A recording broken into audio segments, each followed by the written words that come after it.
Now the Scrum Master, though, I feel like I got a little Scrum Master and product owner puppets here.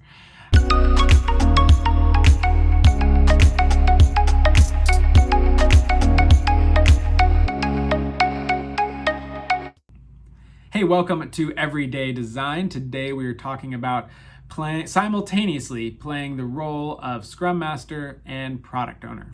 Okay, maybe you're a Scrum Master on a team and you don't have a Product Owner. And they're like, hey, can you do that too? Or maybe you're a Product Owner without a Scrum Master and kind of find yourself in the same situation.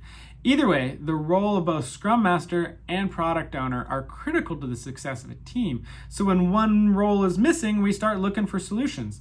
Which leads to the question, can the same person be both the Scrum Master and the Product Owner? And today I'm going to talk about that, why it's not a good idea, what alternatives you have, and how to navigate it if you just get stuck and you can't get out of it. All right, I get it though. If that's the situation you find yourself in, the team needs both roles. But it's not feasible. It's feasible for the short term maybe, but not for the long term. And the reason it's not just overworking, because they are both two full-time roles. So overworking, that's a real problem there. But it's more the context switching between two different mindsets and two different approaches, because the role of the Product Owner and Scrum Master are actually designed to be different and to actually create tension with each other, and thus to hold balance between one another so they can focus on the team delivering the most value. Okay, so what happens though is if you play that role, you end up in tension with yourself. And we'll talk more about that in a minute, but that's not something you want. Okay, let's lean into each of the roles a little bit so we see how they're different and why they don't work well to wear those hats at the same moment. A product owner, they're really focused on delivering as much value as possible. They're trying to get on-time delivery of critical features of a product, meet significant milestones. Really, it's all about delivering and maximizing that value. They know the Scrum team needs to work well to deliver the value. It's not that they don't care about the Scrum team, but they are more product focused and team mindful. Now the Scrum Master though, I feel like I got a little Scrum Master and product owner puppets here. The Scrum Master, on the other hand, they focus on the health and the effectiveness of the team. They check to see if the work that's being asked to be done matches what the team's capacity and velocity allow for. They remove obstacles and clarify requirements so the team can function well, because they know an effective team delivers good value. Again, they're more team focused and product mindful. So product owner is product focused, team mindful. Scrum Master, team focused, product mindful. Okay, does that make sense? So the Scrum Master protects the team's health by balancing the product owner's drive to complete the project with the team's overall effectiveness. So to see how they work together, they create balance. But that creates tension between them because they're both pulling on those two things. And because of that, actually, the team as a whole stays aligned and moves towards the vision, which is awesome. But it's not just your own capacity and your own well-being is trying to hold that tension all inside.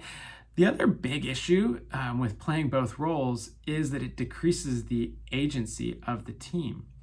Because the team, a Scrum team, is designed to be a self-organizing team, meaning that they decide how to get the work done. Because you see, again, remember, the product owner, they're focused on developing the product, and the Scrum Master is focused on the functioning of the team. And so when the same person plays both of those, you have someone who's focused on the product and the team, both the people and the output, what happens? They become the boss. And again, that is a problem because Scrum is designed not to really have a boss, but to have a self-organizing team that has the agency and the autonomy to go, okay, product owner, you told us where we need to go. Scrum Master, you're helping us do it, but we're going to decide how's the best way to get there. And so when one person holds both of those roles, it's really easy for the development team to begin to look to that person for not just what to do, but how to do it. And in the end, this makes that team less effective, less agile. And this is the most dangerous for teams who don't have a lot of experience being self-organizing. Maybe they've just begun implementing Scrum and they're kind of used to having a boss who tells them what to do. And unfortunately, that's also the most common time to not have both roles, is when you have a new team being established. Okay, so we've been real clear. We don't want to play both of these roles. Okay, what do we do? How do we avoid that? Well, to share a little bit of my experience, a couple years ago, I was helping implement Scrum across a number of creative teams within the larger creative department of a larger global nonprofit. So you had all these distributed teams. It's in the middle of COVID. That was fun. And we're teaching everyone Scrum and helping them apply it and practice it. During that, we had a lot of gaps as we were training up people. At one point, I was a Scrum Master. At another point, I was a product owner. Then I did play Scrum Master and product owner. Again, not great. At one point, I was a Scrum Master on the production team or development team. I was a product owner on the development team at the same time, and I was a Scrum Master for multiple Scrum teams simultaneously. Okay, that was a lot of things. All that to say, out of all those combos, they're each doable to different degrees. And I've written an article about, like, hey, what do you do when you don't have enough people? That's in the description. Check that out if that's where you're living. But again, the product owner Scrum Master combo, not the one you want to do. So if you find yourself in this spot where, hey, we don't have someone to play these roles, what other alternatives do we have? Okay, well, some of those combos that I mentioned. You can bring someone up from your development team to say, hey, can you step in and play the Scrum Master role? I'll teach you. Or can you step up and play the product owner role? The Scrum Master one might be probably easier, but it depends. It depends on the person, because different people are going to thrive differently in those roles.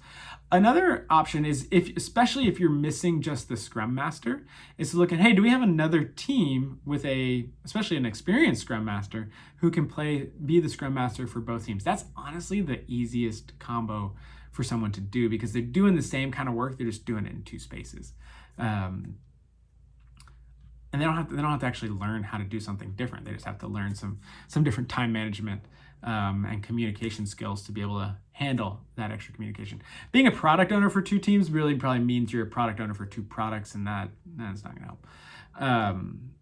All right, so but what if you just can't get away from it? What if you're watching this video because you've already been told you are now the product owner and Scrum Master? Good luck. Okay.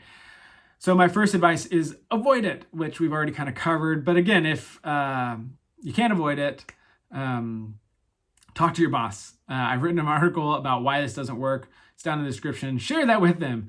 Help them see that this isn't a good idea. Okay, but still, if you can't do that, if you're having to practice it, be really clear about which hat you're wearing when you interact with the team. So when you're the product owner, and you should say something like, hey, as the product owner, I think this is really important. Or if you're looking out for how the team functions or the capacity or the way they're practicing Scrum, hey, as a Scrum Master, I want us to not forget this. And that's going to get kind of exhausting to qualify most of your statements, but it's really critical to know for the team to be able to understand and interpret what you're saying, because it helps you avoid my third piece of advice, which is don't become the boss. Again, as the Scrum Master and the product owner, you really need to help the team be autonomous, be self-organizing. And it's just going to be so easy to become the boss. So just be really cautious with that. And fourthly, I would encourage you to train a replacement. Find someone who can do one of these two roles and begin training them. In the description, you'll actually find a link to a guide that I've written for just everyday people learning Scrum. And so I've tried to make it really accessible. So if you have a member of your development team that you think, hey, they could probably be the Scrum Master, or they could be a product owner, or even really, it's great for your team to go through to just understand Scrum better.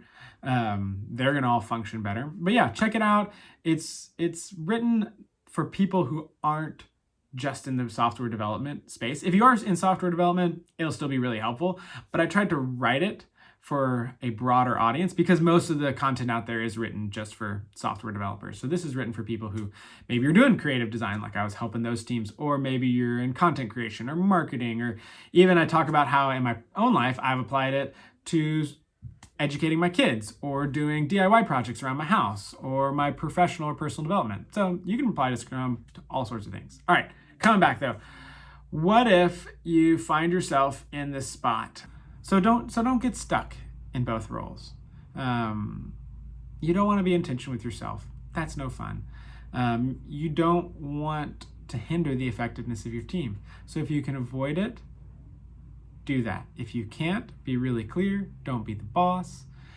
I know what it feels like. I feel your pain, but there is a way forward. So thanks for watching. Hope you found this video helpful. If you have questions, feel free to throw those in the comments. We can talk about it there. And don't forget to like and subscribe. Thanks. See you next time.